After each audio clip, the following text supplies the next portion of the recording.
বলি শুনছো বৌমা, তোমার কাজকর্ম এখন করতে হবে না, তুমি ঝাঁটা রাখো। এক্ষুনি তোমার পিসি শাশুড়ি মা আসবে, তুমি শাড়িটা পরে নিচে এসো। তোমার 2 মিনিট টাইম দিচ্ছি, যেন আমার সাজগোজ করতে করতে সারাদিন কাটিয়ে দিও না। পিসিমা বেশিক্ষণ থাকবে না কিন্তু এক্ষুনি চলে যাবে, ঠিক আছে? 2 মিনিটের মধ্যে রেডি হয়ে নিচে এসো। আমি বাপু আর ডাকতে পারবো না, চললুম নিচে। এক্ষুনি পিসি শাশুড়ি এলে এক্ষুনি নানার কথা শোনাবে, বৌমা কোথায় গেল, বৌমা কোথায় গেল করে। ঠিক আছে, তাই তাড়াতাড়ি এসো। মা এত গরমে শাড়ি পরতেই হবে?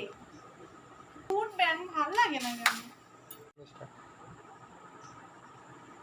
আইডিয়া।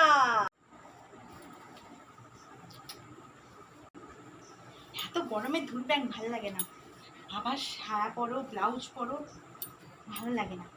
আজকে তো আমি এইভাবেই শাড়ি পরে ফেলবো।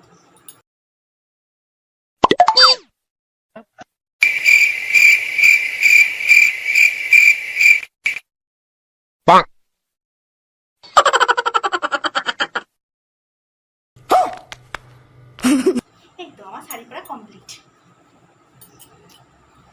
এবার হয়ে যাবো আমি লক্ষ্মী বৌমা। আমার শাড়ি পরা কমপ্লিট। এবার একটু শুরু করে নি। আর শুরুটা কে পরবে?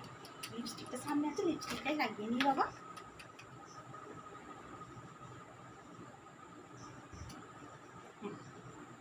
এই তো রেডি।